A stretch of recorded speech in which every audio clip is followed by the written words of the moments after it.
Don't be a bitch. Replicon Radio is brought to you by Lex the Hexmaster and the Shadow Army. Yeah. Oh, yeah. You hit the wrong button there, P. Yeah. What the fuck is going on? What up, yo? We are back. Hello. We are back on Replicon Radio. Welcome back, everybody. Hope you enjoyed that interview. If you listened to the replay, go back and check that interview we just did with Nastie Inc. Shout out to Nastie. Was it an interview? I feel like we're hanging out. I feel like we were just chopping it up. We're just hanging out. I think it's a little bit of all of the He above. was telling us about some of the fun stuff he has coming up that he couldn't talk about. Yep. Right? Don't you love it? Absolutely. Can't talk about that. I got a lot of things going on. Can't talk about it. Can't talk about I mean, it makes sense, though. I mean, at least he gave us some kind of cliffhanger. I don't sound kind of familiar. Can't talk No, about it wasn't that bad, it. though. Can't talk about it. Yeah, at least he's got a lot of shit that he can talk about. And he did. Did you hear what he said about what the fuck he did at Walmart? Jeez. Oh, that was insane. Weirdo. Damn Cosmo magazine. Right. It's like Calvin Klein. They're going to have to replace those magazines. Like, most of them. They did. I mean, it wasn't like a stack. It was like one at a time, you know. It was one at a time. Yeah, for y'all that's still fucking tuned in, so we went on break to get Nastie Inc. on the phone. Oh, yeah. He answers the phone, and we asked him what he was up to and if he was doing all right and whatnot. And he's like, oh, yeah, I'm at Walmart just checking out. So if you heard anything before the break to get him on the line. It was a really weird ending and then a reintroduction for sure. Yeah, definitely go back and listen to the replay for sure. Yeah, Paul was talking about his adventures at Walmart. And then our guest was at Walmart. Yes. Like they could have been at Walmart together. Yeah. What? No. This was a long time ago. Oh. He knows how to do it right He now. was at Walmart a long time ago tonight, too. Mm-hmm. Yeah, he gets it right now. I mean, like I was a kid. How do you pronounce that? Tyree Diaz? P. Is that who we got on show next week? Tier Diaz? Diaz. Tier Diaz. That's who we have on the show next week, October 4th. That's right. Tune in next week for that one. Hey. It's going to be dope. We have all kinds of stuff coming up for y'all. We do. You guys got the updated schedule, right? I sent it. Yes. That's why I'm advertising it right now without advertising it. Yeah. I was just making sure. I don't know if I've updated mine. Well, I mean, all kinds of freshness. it's there. It's updated. Just you haven't physically went in. You have an updated copy. Yes. Yeah. All kinds of freshness coming soon, man. We got the homies coming up on the show. We got some dope things. We got, We got Halloween coming up right around the motherfucking corner. We got Halloween coming up. We got motherfucking Unity Fest right before that, which is going to be a big topic of discussion in October, including some of the people that we have on the show. Spoiler alert. Uh-oh. Even when I was approached about having people on the show, I was like, we should definitely have Blink on the show because we've been on his fucking dick all year. I mean, if you've been tuned in tonight, just hearing about all the shit that we have coming up, you would think that Scum may be a guest coming up on our show, but you'll have to stay tuned to find out. The suspense. I mean, it seems like we're doing a lot of stuff with him here lately. We are doing a lot of stuff with Scum. Maybe we should get him on. We should. Maybe we should. I think we should. I'm going to need an updated schedule if you do. Right. You would need an updated schedule. It would definitely have to be updated. Unspoiler alert. Yes. Unfortunately, we do not have Scum booked. But we've had him on. We have had him on. Scum is a big part of our history. Fun guy to talk to and hang out with. Give us a call, man. We missed you. Oh, we might have. We'll be seeing him soon. Yeah, we'll see him real soon. Mm-hmm. There may be an impromptu interview popping up. Maybe. I don't know if I get a message in the next couple of days. Ooh. Old boy was like, "Hey, love you guys. Miss you. Let's do an interview like this week or next." I was like, "Okay, message me." You know what I'm saying? Because like we're booked, but like whatever. He's like, I said, but I said. I'll make it work. You know what I mean? Yeah. So That's a thing. But we got stuff, man. Where's the damn... Stop fucking hitting buttons. Beep, boop, boop. I We got ain't a hitting nothing, fun, bro. Dead Beep. Body Man. Boop, boop. What? Huh? What? Huh? Huh? Yes. What's going on in the world this week? You mean what happened in the world this week? Yeah. Today's the day that Mark McGwire broke the home run record with 70 home runs. Oh, you better scratch that off your list. No, but I have something pertaining to that. Now I do mention Mark McGwire, but I did not have that in there, so thank you. And then Barry Bonds broke it 3 years ago. Brary Bronze. Barry Bronze. Library Bonds. Library Bonds. He's Larry Barry Bronze. That's for people that invested in Library. the library back in the day. Yeah. They all got copies of library bonds. Barry Bronze. They put those in their safes. Well, And Come then, to find out they were worth did- nothing, just like railroad bonds. did you happen to have the you happen to have the Metallica's guitarist in there, the original? Nope. For the first 3 albums? no, sir. Well, he passed away today. Oh. Today in history, or Today in history, yeah. Would have Okay. been Well, ask me about it passing tomorrow, and I'll tell you this day in history yesterday. now it's time for Replicon Radio. This week in history. That was weird. I started moving my hand around my computer. And then, Right when I started then the moving image, it? yeah, then the image started moving. I'm like, I don't have any control over that. You're making it forced. You're like, oh yeah. Well, what I have, September 27th, 1954, The Tonight Show first premiered on NBC, and it was hosted by Steve Allen. I was going to ask you if you had that on it, too. Mhm. but Who? I figured you did. Mm-hmm. Steve Allen, who was Steve a comedian. Allen. You know Steve Allen. Look him up. Not Johnny Carson. No. No, that was the Johnny Carson show, I think. That was a Tonight Show with Johnny Carson, wasn't it? I think he did both, didn't he? He popularized. Wasn't the Tonight Johnny Show. Carson? Dude, Johnny Carson show, yeah. Sha. Johnny Carson. On this day back in 2012, Lil Wayne became the new king of the Billboard Hot 100 by placing his 109th song on the chart. The song was a track, it was technically the game's track, but he was featured on the track, and it was called Celebration. He overtook Elvis Presley, which had previously held the title for 45 years with 108 songs on to hit the top 100. Hot 100. Hot one. Those are singles. I don't know how many songs. That's back when you could understand Lil Wayne. You can't understand a fucking word he says now. The man had a stroke. That's why. Steve Can't hear him. Allen. On September 28th, 1941, the last day of the regular MLB season, the Boston Red Sox' Ted Williams gets 6 hits and 8 at-bats during a doubleheader in Philly, which boosted his season batting average to .406, which made him the first player to do so since 1930, also making him the last player to ever do so since. So the last player to ever hit over 400 in a season was Ted Williams, and that was in 1941. Here's a fun fact. Only 20 players have ever obtained a 400 or higher for a single season.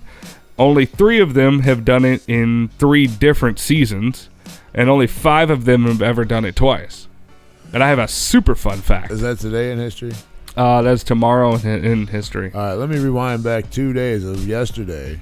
The St. Louis Cardinals broke history, one of their own records, for 16 wins in a row. Ooh. Since 1930. I think it was like 1930 something.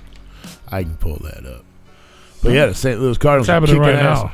Yeah, and they're still That's going. literally this week in history. right, that's and right they do. now. They also play them all night, and they can get their 17th. They only have 6 games to go, so they can't win out and break the major league record, which is 27 wins. 27 Yeah. with the Giants, right? Yeah. It's dope. But- I'm proud of you I for looked knowing that that shit up. Oh, you looked But it they up. are Not setting, just now, like yeah. a week ago. But they are setting a new franchise When they were at record 15 right and now. everyone's like, they're breaking history. I'm like, doing it. And Well, then they broke history at 15. well, yeah, but it was there. But that made me wonder. Yeah, Yeah. 14 was a franchise Because it was streak. their history. It wasn't. Right. You know what I mean? Like, so I was like, so what's the real? You know what I Yeah. mean? That's like when we're like, we did 10 million views. We broke podcast records. Like, no, you didn't. You broke your own damn record. Right. Which is still a feat. But I was like, what's the real record? And I was like, holy shit, 27 games in a motherfucking row? I was actually surprised you won that. And you knew who did it. I was about ready to tell you, you're like, the Giants. I'm like, I knew. yeah, absolutely. Holy fuck. You're not the first person to be proud of me for Google. When this motherfucker start looking up sports shit. Well, that kind of ties it back into the super fun fact for the hitting record. Super famous. The highest ever recorded seasonal batting average in the MLB is a 440. And that was by one Hugh Duffy in 1894. 1984? 1894. 1894. Yep. Back You when know, they that's did when the Cardinals, I do believe they were called the Brown Stockings. the Brown Sox. Brown stockings? Yes. Wow. I do believe I think it that's was what Brown they were called Sox. back then. No, it Oh, was the Browns. The it was Browns. the Brown Stockings back then, bro. In the 1800s. I only remember the Browns. Well, of course you do. They were called the fucking I don't think- Brown Stockings. I don't think you made that up. It's just terrible. I didn't make it up. I don't think you're smart enough to make that up. I think that's terrible. You would have made up something way cooler. Don't wake up. Yeah, I would have definitely came up with a better fucking Founded in 1875. It was 1875 to 1877. So they became the Browns after that. So They dropped they dropped their stockings. they dropped the stock. 1882, they're the Brown Stockings. See, I wasn't bullshitting. I knew That body man's like, no, motherfucker, they're the Browns. I said, I've never heard that before, but there's no fucking way you made that up. How is that I have like the little profile thing on the side. It says years active, 75 to 77, and then over here I see that headline on the Wikipedia. It says 82. What the fuck? Well, I have 1882. I believe that's when they actually started. I'm over here looking at the history of the goddamn Tonight Show. I could give a shit about the fucking brown stockings. Like, why did you poop? Oh, There was at least 6 hosts before Johnny Carson. no, I believe it. Blows my fucking mind. They did become the St. Louis Cardinals in 1900 to present. So were they the Browns in between, or was it? Yeah, it was a St. Louis Brown Stockings. They dropped their Which stockings. I and just never skipped did. in brown. 82, but then they dropped the stockings in 83 and just became the St. Louis We got Browns. a little older, so we dropped the sock. All the way to this is 1891 and the St. Louis Browns, 1892 to 1898, which probably new owner took over and kept the name. And then after that, 1899, they became the St. Louis Perfectos. What? And then 1900 to present, they've been the Cardinals. Wow, they really fucking went through some names there for a minute. I've never heard that before either. The Perfectos? For a hot. Right. I didn't know about the stockings. I didn't know about the Perfectos. Nobody knew about the damn stockings. They dropped the stockings. Yeah. How is that not like a common sports joke? I have no idea, man. I guess that's why I don't It like was sports. funny because we were talking about I don't the even have other a day. fucking sense of humor. You can't even make fucking brown stocking jokes if you're a Cardinal fan. Come on. They should have throwback merch. I would rock a brown stockings jersey if it was affordable. Let me get a brown stocking. Let me get a St. Louis brown stockings jersey, please. Well, here's another little fun. Can we make those? Is there a logo? Yes, there is. It's not a very fun logo. In 1982, see, this is what I don't understand. 1882 and 1920 and 1966, the stadium was Sportsman's Park, but then was Robinson's Field from 1893 to 1920, and then became Bush Memorial Stadium 1966 to 2005, and then Bush Stadium to 2006 to present. So how they got two different names on the field, I guess sponsorship bought it out Yeah, from it would have to have been Sportsman's and then because changed it. Yeah. because my dad grew up going to Sportsman's Park, and he wasn't alive in the 1800s. Well, it was 1920 as well. I don't know how old your dad is. He was born in 1950. Okay, so it also says in 1966. So 1920 to 1966 was Sportsman's Park. Yeah, he went to the 62 World Series. First, I think it was second game. Yeah. I actually got him that for was his birthday or Father's Day this you were year. looking for that program. Yeah, well, I got him a whole bunch of stuff. I got him like a legitimate ticket stub from the game. I got. Oh yeah, that's what you're looking for, the tickets. Yeah, I was looking for the ticket stub. I got a. Hopefully it's legit. It is legit. Did it come with the authentic?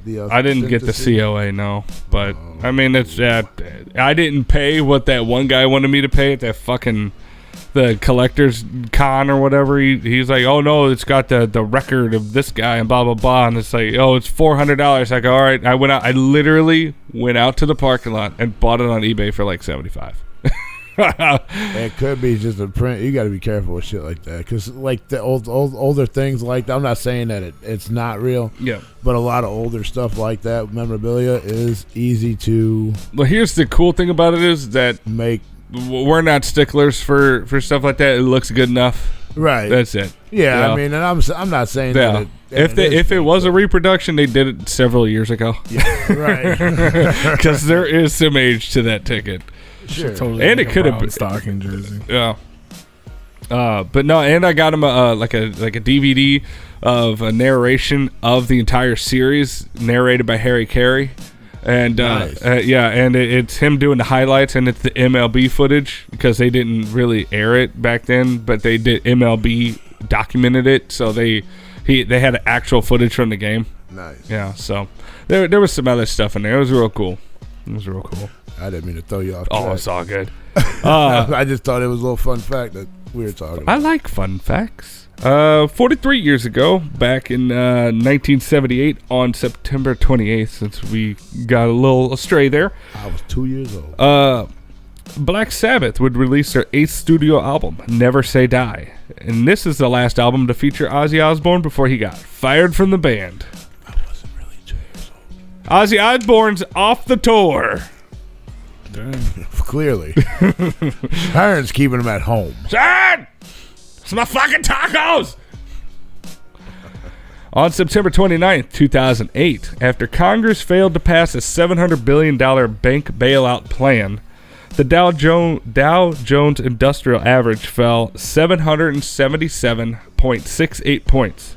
At the time, this was the single largest single-day point loss in its history. This, coupled with many other factors, including the housing market crash, would help to kickstart what is now known as the Great Recession, which officially lasted 18 months.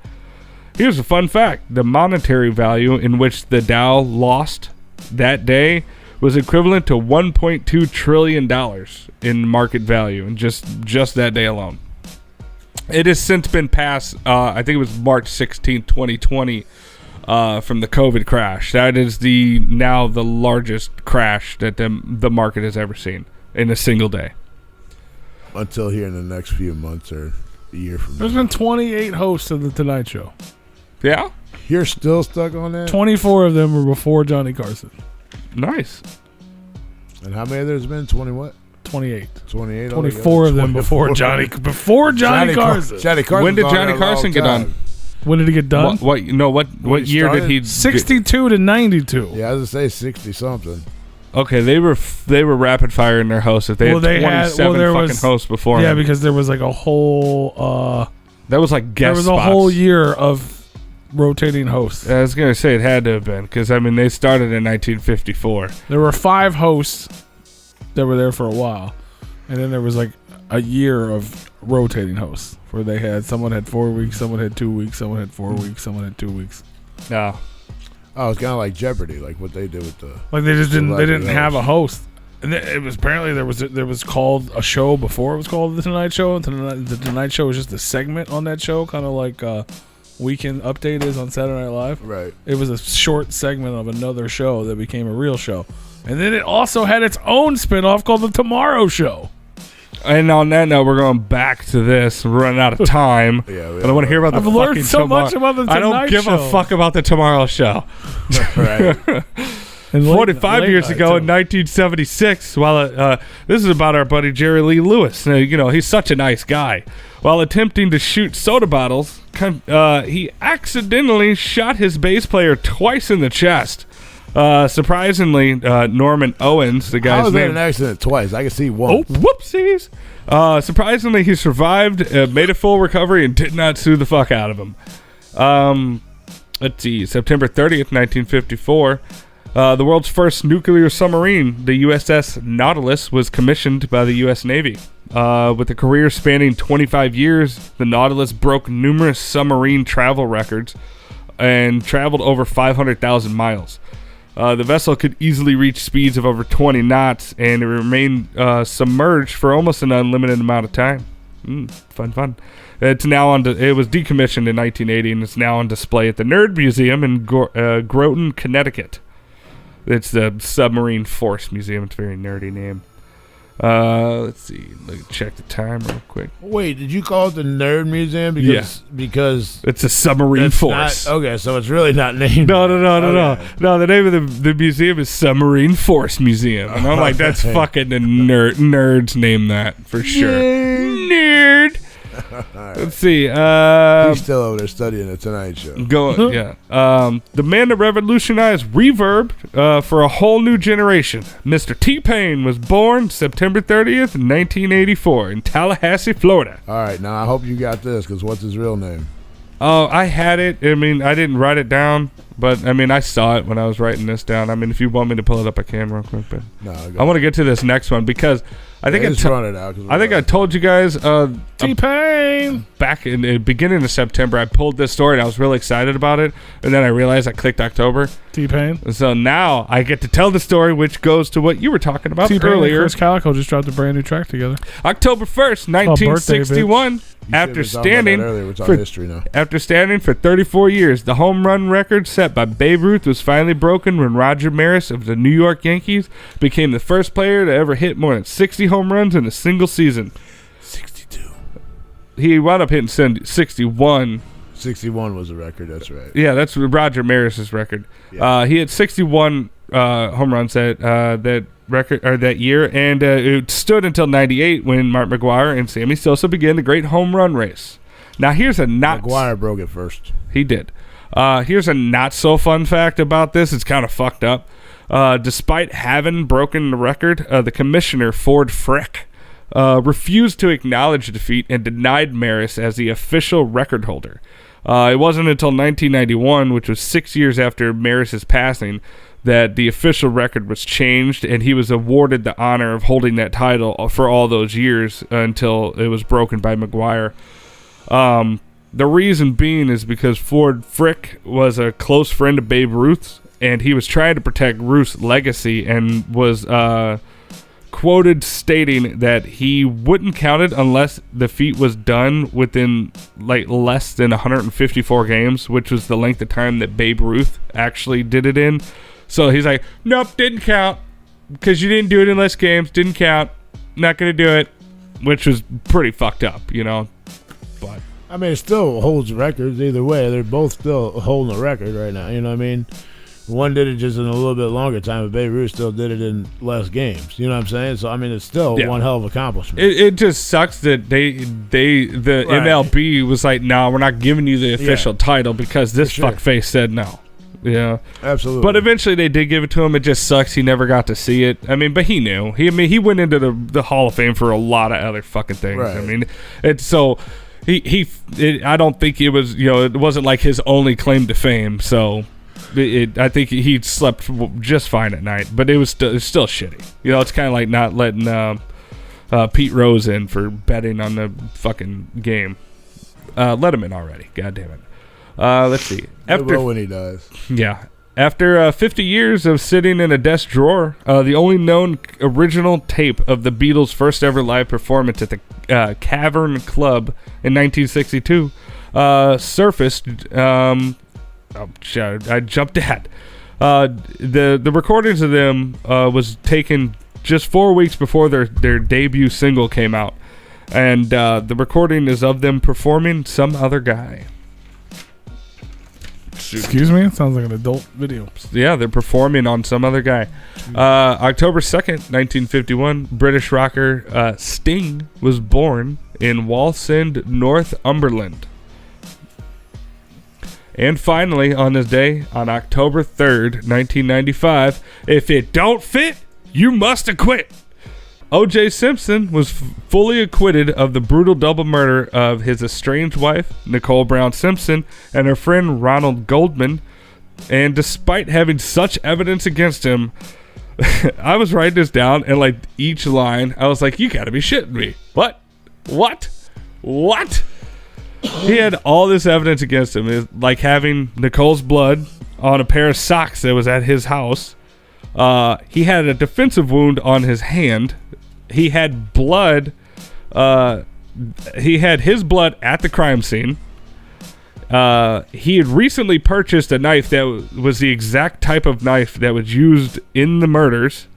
There were shoe prints in the blood that matched his shoe size and even matched the type of shoes that he actually had owned. And the famous glove.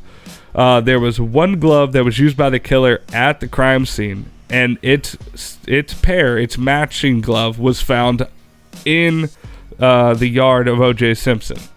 And that's where the famous line comes in that, these gloves don't fit me. If they don't fit, you must have quit, And the jury found him not guilty. And that is This Week in History. And that is all we have time for. Bye, everybody. Bye. Hope y'all learned. Thanks for hanging out. Stay tuned next week. Don't drop the stocks. Tell them who we got, P. Who we got? He's over there in fucking Johnny Carson land. Whatever. I had OJ on the screen. Calm down. He had his glove on just for you. He did. He did. Shut it down. Tier Diaz. Tier Diaz. Tier Diaz. That's right. Monday, October the 4th. We're going to learn all about him. Hope you liked it. Subscribe.